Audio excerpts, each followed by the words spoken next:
يا من إلى رحمتهم المار ومن إليه يلجأ المضطر ويا قريب العفو يا مولاه ويا مغيث كل من دعاه إليك عدنا يا مغيث الضعفاء فحسبنا يا ربي أنت وكفى فأجل من عظيم قدرتي ولا أعز من عزيز صوتي بحس ملكك الملوك تقطع. أعوذ بالله من الشيطان الرجيم بسم الله الرحمن الرحيم والصلي والسلم وبارك على سيدنا ومولانا محمد وعلى آله وصحبه والحمد لله رب العالمين. ربنا زدنا علما وعملا وأدبا وفهما. Assalamu alaikum wa rahmatullah. Alors, exceptionnellement, comme on termine l'ouvrage, on s'est dit, autant le terminer cette semaine, l'ouvrage du frère Qais al-Hanbali, qui résume dans un petit ouvrage toutes les déviances de la secte wahhabi, que ce soit en matière de aqida, en matière de takfir excessif, et même des choses encore plus funestes. Ainsi, le frère conclut, ce livre s'est donné pour objectif, non pas de dresser un procès d'intention contre un mouvement isolé de l'histoire islamique, mais d'analyser, à la lumière de ses propres sources, la nature profonde de la prédication de Mohammed ibn Abdel Wahhab et les conséquences dramatiques qu'elle a entraînées hier comme aujourd'hui. Donc, pour être clair, l'idée, c'est que les gens puissent, c'est pas exhaustif évidemment, avec ces quelques extraits, avoir une idée claire de qui sont-ils. Une idéologie construite sur la suspicion et l'exclusion. Nous avons vu dans le premier chapitre que la Wahhabiyya ne s'est jamais contentée de réaffirmer le monothéisme comme il aime là le prétendre. Il a au contraire redéfini le tawhid de manière restrictive, innovante et clivante.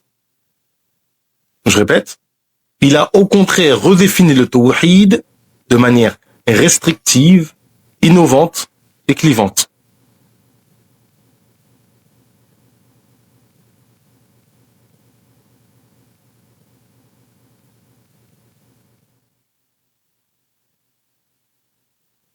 En y injectant des critères subjectifs qui ont permis d'accuser de shirk des pratiques soit acceptées, soit dénoncées, ou interdites par les savants sunnites depuis des siècles. Cette redéfinition du dogme fut l'arme première de la division, permettant un tri idéologique entre les vrais musulmans et les autres. Donc pour être clair, lorsque l'on entend que le shirk était répandu dans la communauté musulmane et que Mohammed ibn Abdel Wahhab est le revivificateur du tawhid, ceci n'est vrai que dans la perspective où on admet le tawhid comme défini par Mohammed ibn Abdel Wahhab et ses suiveurs.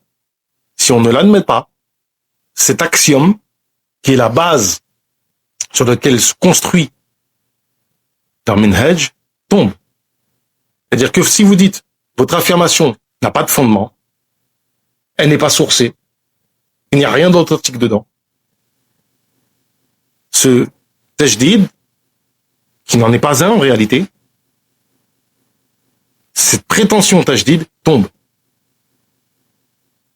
Le discours de Mohammed ibn Abdel Wahhab ne se contente pas de critiquer, il condamne, excommunie et disqualifie tous ceux qui ne partagent pas son interprétation. Il ne laisse aucune place à la divergence savante ni à l'histoire intellectuelle de l'islam. Ce n'est pas une réforme, mais une rupture brutale. Donc je répète, ce n'est pas une réforme, mais une rupture brutale avec l'héritage musulman pluriséculaire. Alors, ici sur le terme réforme, il faut le prendre dans le sens de réforme au sein de la communauté musulmane. Mais effectivement, l'islah, tel qu'il est défini, le mouvement de la sahada, etc., tous, en vérité, s'inscrivent dans une rupture.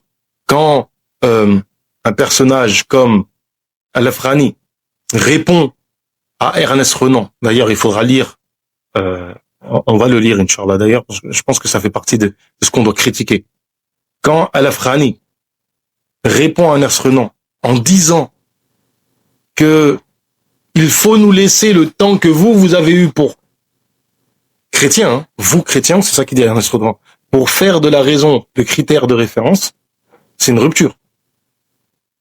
Quand Mohamed Abdou ou Rachid Rida rejettent les djinns dans le sens accepté historiquement, en te disant que ce sont les microbes ou ce genre de choses, ben, on comprend que ici on a un problème profond. Il y a une rupture. Le takfir, matrice de la violence. Le deuxième chapitre a montré comment cette idéologie a ouvert la voie au takfir généralisé des peuples entiers, des savants respectés, des gouverneurs, même des masses musulmanes, ont été accusés de mécréance. Ce concept, bien qu'existant dans la théologie sunnite, et pas seulement en fait dans le fiqh aussi, dans le droit musulman, est ici utilisé non pour éclairer la foi, mais pour ériger des murs, tracer des frontières sanglantes et légitimer l'extermination de tous ceux qui s'écartent du dogme wahhabi.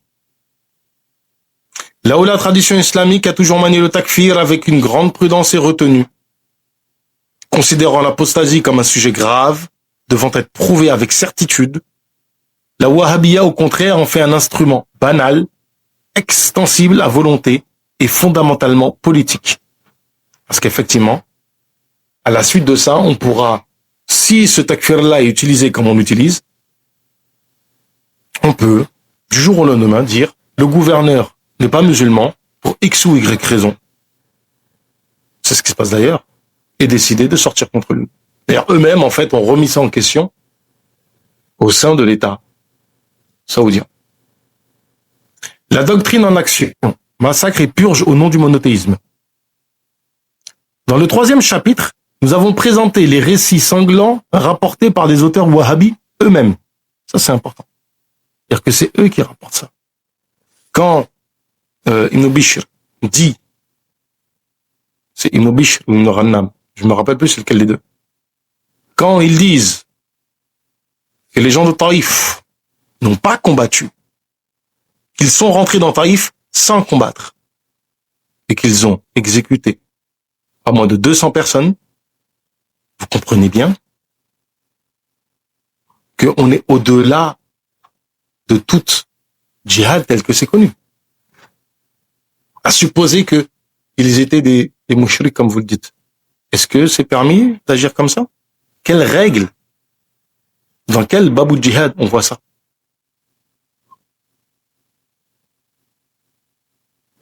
Les attaques contre les villes musulmanes, les massacres de civils, les pillages, parce que ça, on comprend bien dans leur discours qu'ils parlent des civils, pas des combattants. Les pillages, les profanations de tombes et de mosquées, loin d'être des épisodes isolés ou regrettables, ces violences furent théorisées, justifiées et glorifiées comme des actes de combat légitimes contre le polythéisme. Des musulmans pourtant croyants, pratiquants, mais coupables de ne pas adhérer à la lecture wahhabi du tawhid. Rappelez-vous, lorsqu'on pose la question à l'un des héritiers de Mohammed ibn Abdel Wahhab, que pense-t-il? Que doit-on penser? Pas que pense-t-il, que doit-on penser de ceux qui n'ont pas adhéré à notre message? Et ce même si ils ont prié toute leur vie, ils disent sont kafir asli. Ils n'ont jamais été musulmans.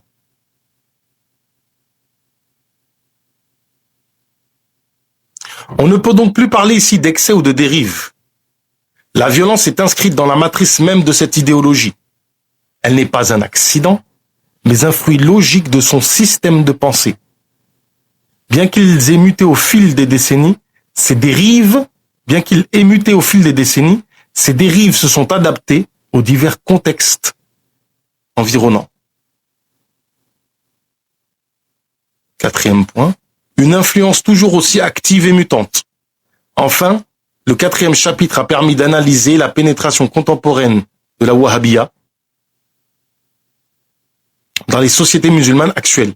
Qu'il s'agisse des versions militantes qui trouvent leur prolongement dans les groupes terroristes comme Daoula, ou des formes institutionnalisées et édulcorées, salafisme scientifique, madkhalisme, etc. Sachant que le madkhalisme n'est pas vraiment édulcoré. Le tronc doctrinal reste le même. Rejet de la diversité, rejet d'une grande partie du patrimoine théologique islamique, fixation du tabdi'a, allégeance aveugle aux régimes dictatoriaux et dislocation du tissu communautaire. Même dans ses formes les plus apaisées, la Wahhabiyya continue de miner l'unité des musulmans, d'imposer un moule unique et de répandre une suspicion généralisée à l'encontre des écoles juridiques, du tasawwuf orthodoxe et de tout discours non aligné à leur paradigme. Une conclusion inévitable, au terme de cet ouvrage, le constat est sans appel.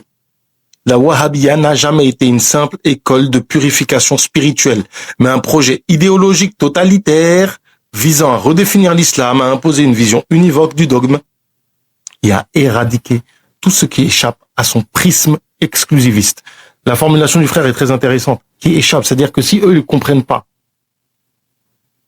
ou du moins ils le comprennent mal, c'est systématiquement le rejet.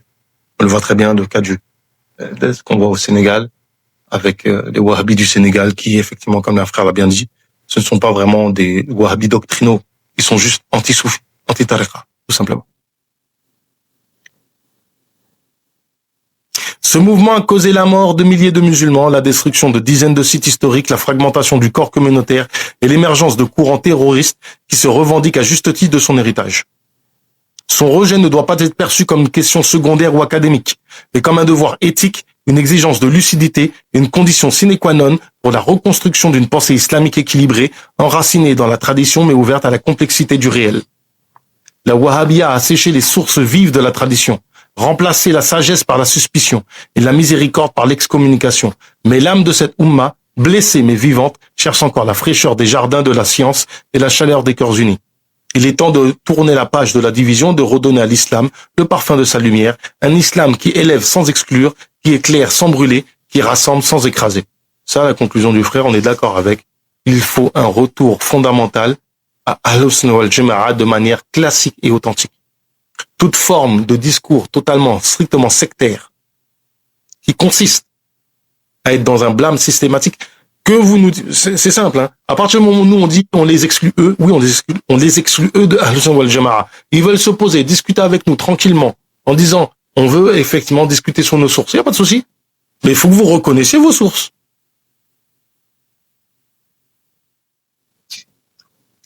Et ici, on a terminé avec la conclusion et on va lire l'annexe que le frère met, qui est l'avis qu'on trouve chez les Hanabila sur la question des tombereaux. Parce que la question des tombes doit être traitée dans les différentes écoles juridiques. Et je vais être honnête avec vous, en ce qui concerne le mazhab maliki, je n'arrive pas à me rappeler de ces mas'ala. C'est lui des mas'ala, c'est comme un trou noir. C'est-à-dire que j'ai beau l'avoir étudié, et peut-être que je vais me lever et je vais aller prendre, à un moment donné, je vais me dire, peut-être que je vais donner l'avis maliki, alors alam, ou peut-être que je vais pas donner, on va voir dans le fil de la lecture.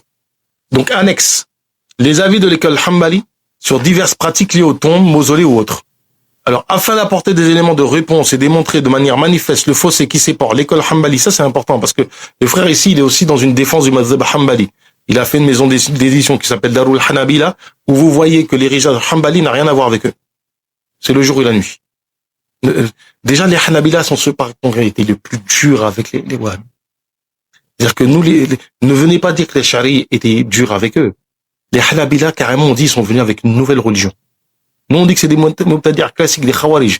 Eux, ils disent qu'ils sont carrément venus avec une nouvelle religion. Il y en a qui disent carrément, il s'est pris pour un prophète. Et ça, c'est pas dans nos sources à nous.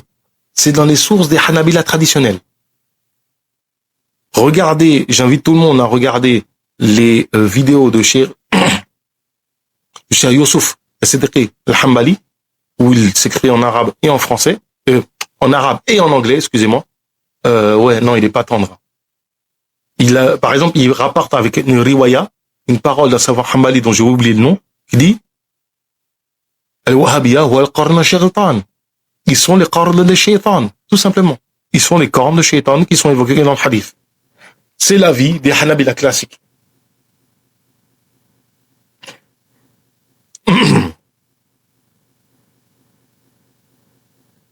Nous avons décidé de mettre à la disposition du lecteur des citations de textes de référence dans le mazhab Hanbali sur les sujets liés aux pratiques relatives aux tombes. Alors, l'imam Nasruddin As-Samiri, al-Hanbali, donc qui est du 7e siècle de l'Hégire, mort non, plutôt il est du 6e, 7e siècle, puisqu'il est mort en 616 de l'Hégire. Qu'Allah lui fasse miséricorde, dit: il est recommandé d'être enterré dans un cimetière où se trouvent en nombre des pieux. Que les membres d'une même famille soient rassemblés dans une même parcelle funéraire. Donc il est mandoub d'être enterré dans un cimetière où il y a des awliya et des salihin. Il est détestable de construire sur une tombe,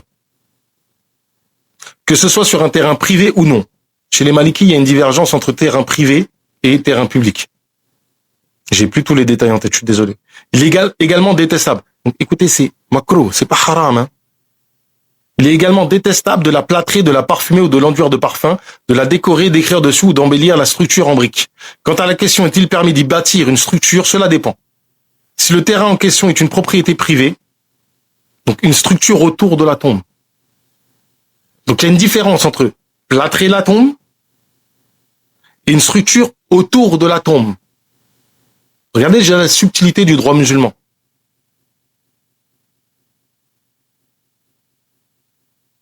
Donc bâtir une structure, cela dépend. Si le terrain en question est une propriété privée, le propriétaire peut en faire ce qu'il souhaite. Et je crois que le mazhab maliki dit à peu près la même chose. Mais si elle est consacrée à l'usage public, cela est détestable. C'est pas haram, c'est détestable. Parce que c'est d'usage public. Il est détestable de prendre de la terre des tombes, que ce soit dans l'intention de chercher la bénédiction, de tabarruk, ou de ou dans celle de creuser la tombe. Donc en fait, il est makrouh de prendre la terre, de transporter la terre de la tombe. Et manifestement, on peut en comprendre selon l'un des avis du mazhab maliki sur la question. C'est-à-dire que tu fais le tabarruk avec la terre elle-même, il n'y a pas de mal. La déplacer, c'est discutable. C'est pas vraiment le mieux, on va dire, c'est pas le mieux à faire. Mais c'est pas quelque chose qui est interdit. Il est recommandé de réciter au niveau de la tête du défunt la Fatiha et au niveau de ses pieds la clôture de Surat al-Baqarah. En toute œuvre pieuse, accomplie avec l'intention d'en attribuer la récompense à un musulman défunt, lui sera bénéfique. Et, je termine, et toute œuvre pieuse, accomplie avec l'intention d'en attribuer la récompense à un musulman défunt, lui sera bénéfique.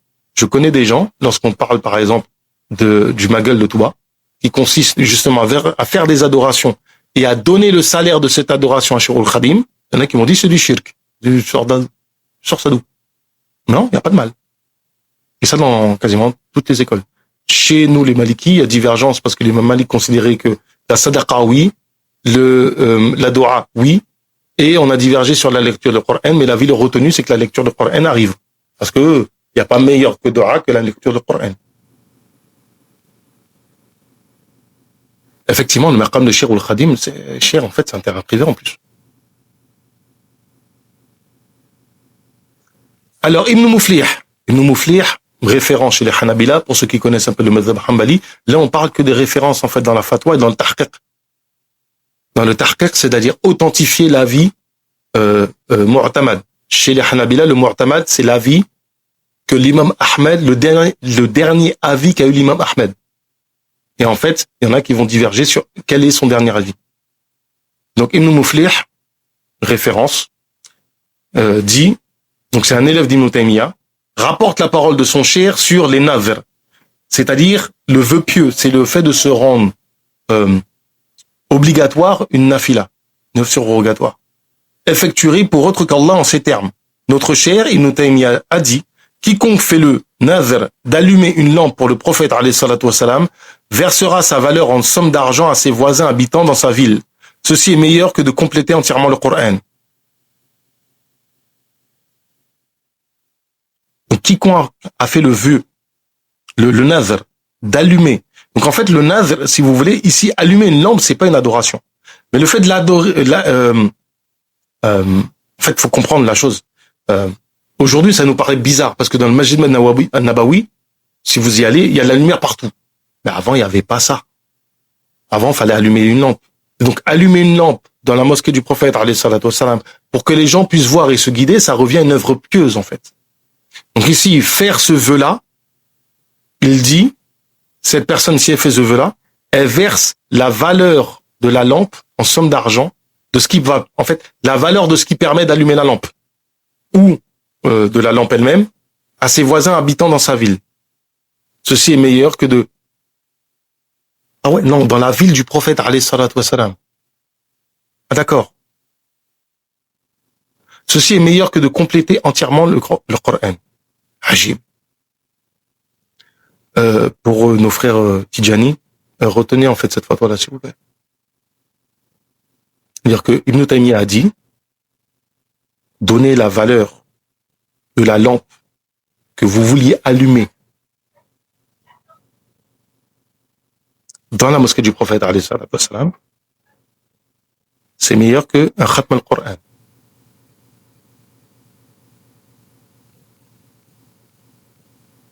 Allah. Allah.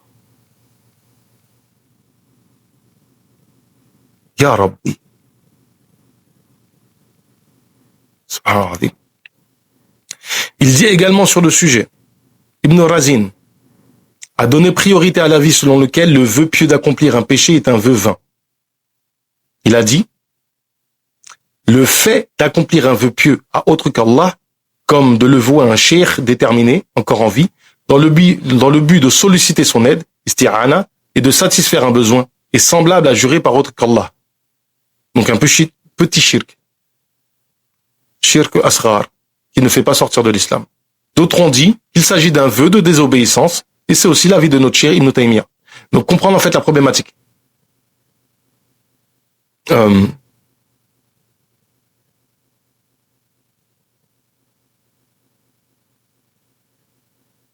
nazm as-si'a qui est comme un larou. En fait, vous avez ce qu'on appelle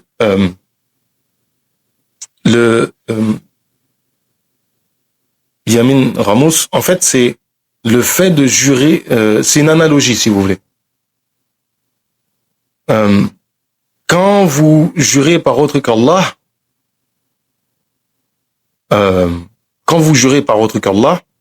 exemple, vous dites sur la tombe de mes parents que ceci est vrai. C'est un serment, si vous voulez, qui n'a pas de valeur, qui n'engage rien.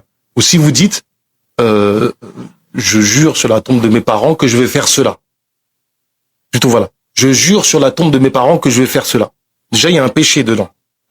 Mais surtout, ici, est-ce que ça vous contraint de faire ce par quoi vous avez juré? Non.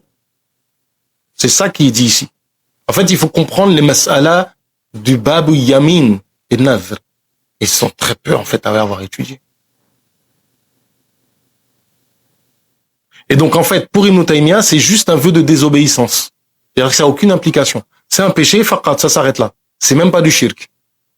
Donc, en fait, il y a un avis qui dit que le nadr, pour autre qu'Allah, c'est-à-dire, par exemple, je vais, nazartullah, je fais le nadr d'Allah. Donc, ici, par exemple, tu vas prendre, je sais pas moi, prendre un ouvrier capridé que tu vas immoler correctement pour le shir, par exemple, en disant je fais ça pour le shir, en espérant que le shir me donne un soutien spirituel. Certains ont dit que c'est du shirk asra, d'autres ont dit que c'est un péché, tout simplement.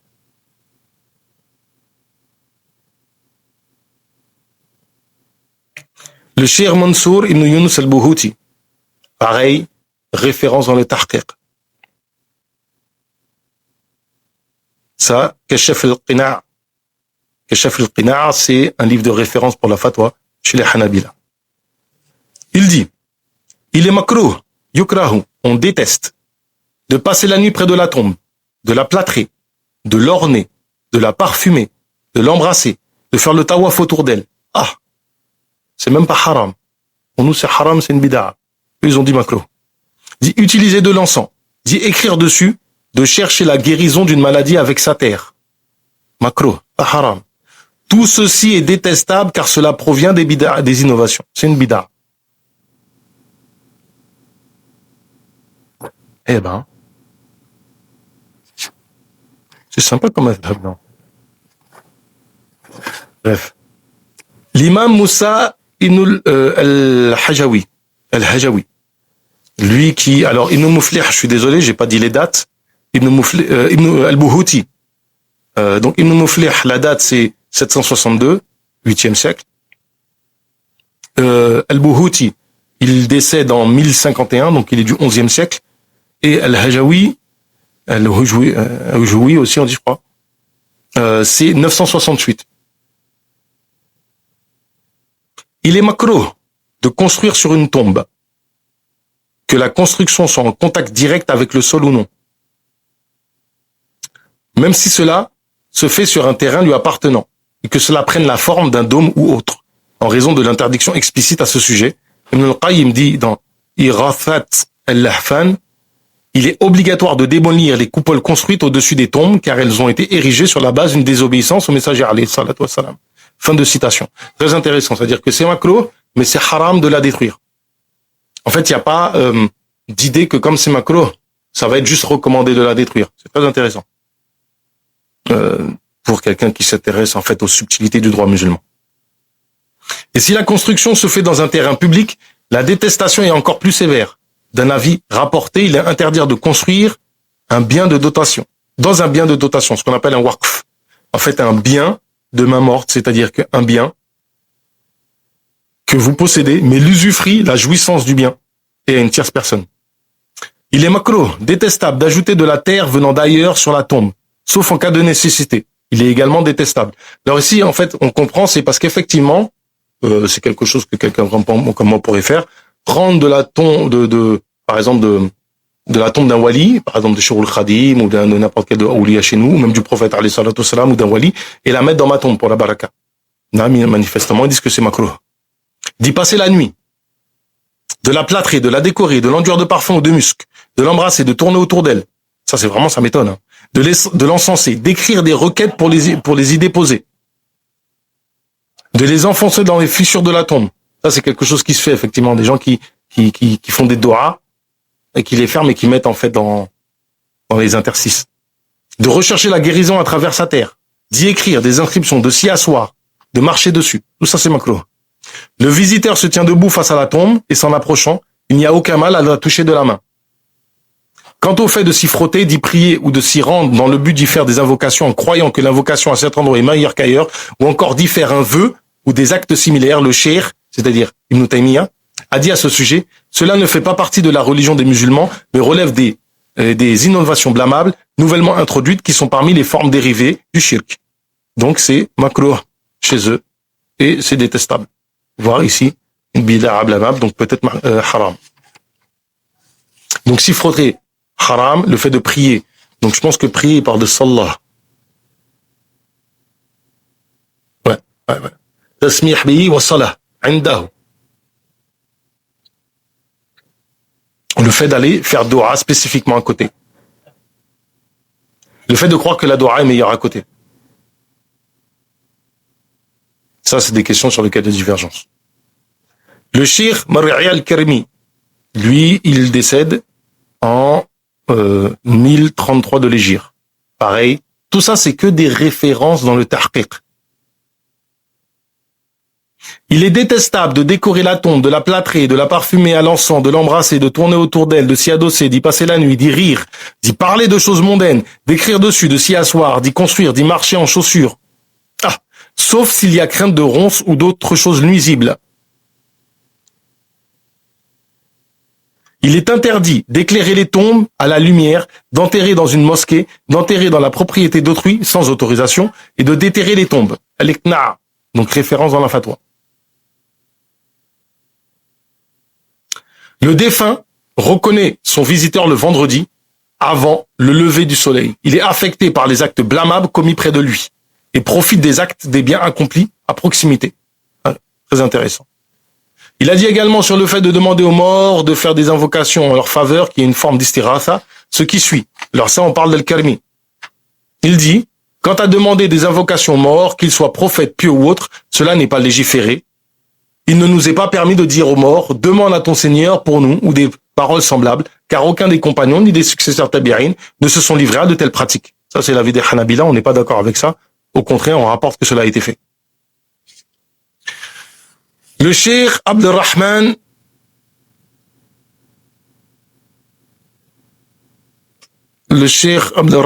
al-Ba'li.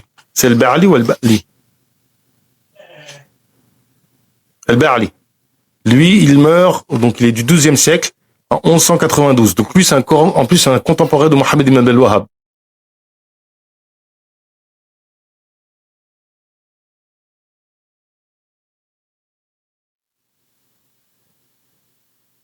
Il est détestable de plâtrer une tombe, d'enterrer le défunt dans un cercueil, même s'il s'agit d'une femme, de construire sur la tombe, que ce soit un dôme ou autre chose, d'écrire sur la tombe, de marcher dessus en chaussures, sauf s'il y a crainte d'impureté ou de ronces, de s'asseoir sur la tombe, d'y introduire, c'est-à-dire dans la tombe, quelque chose de sculpté ou taillé, sauf en cas de nécessité, d'y mettre quelque chose ayant été cuit au feu, comme de la brique cuite, d'y placer du fer, même si le sol est meuble ou humide, et de s'y montrer souriant ou de parler de sujets mondains à proximité. Toute œuvre pieuse, tout acte pieux, accompli par un musulman, dont il offre la récompense en totalité ou en partie. C'est-à-dire, ça ce qu'on disait tout à l'heure, le fait de faire des œuvres pies et d'en donner la récompense aux morts.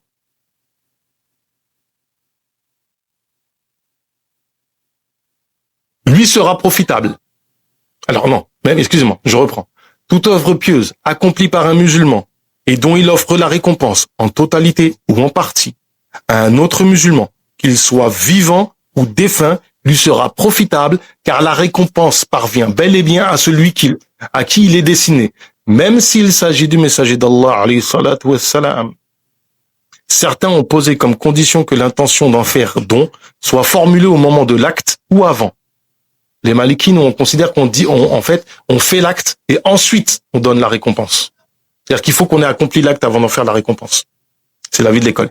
Il est recommandé à un homme de visiter la tombe d'un musulman, comme cela a été explicitement mentionné dans les textes, sans que cela nécessite un voyage à cet effet. Voilà. Ça, c'est quelques extraits, hein.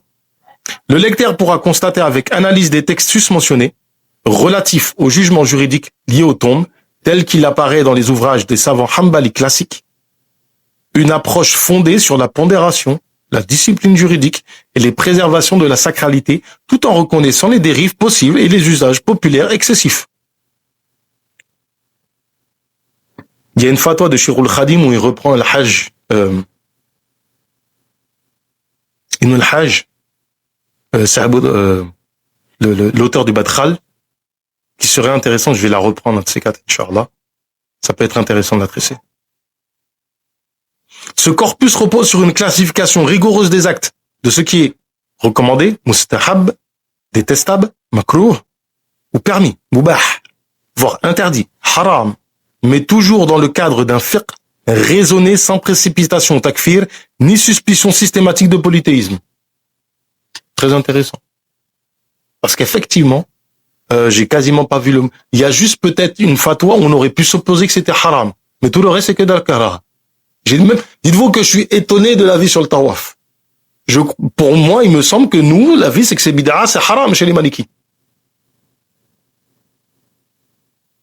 Ainsi, les Hanabila ont pu détester certaines pratiques telles que plâtrer les tombes, les surélever de manière ostentatoire, les embrasser, se frotter dessus ou encore faire le tawaf autour d'elles, mais sans jamais les assimiler au polythéisme majeur ni déclarer les auteurs mécréants. Les expressions comme innovation détestable ou blâmable, munkar, montrent une volonté de corriger sans excommunier, de guider sans briser.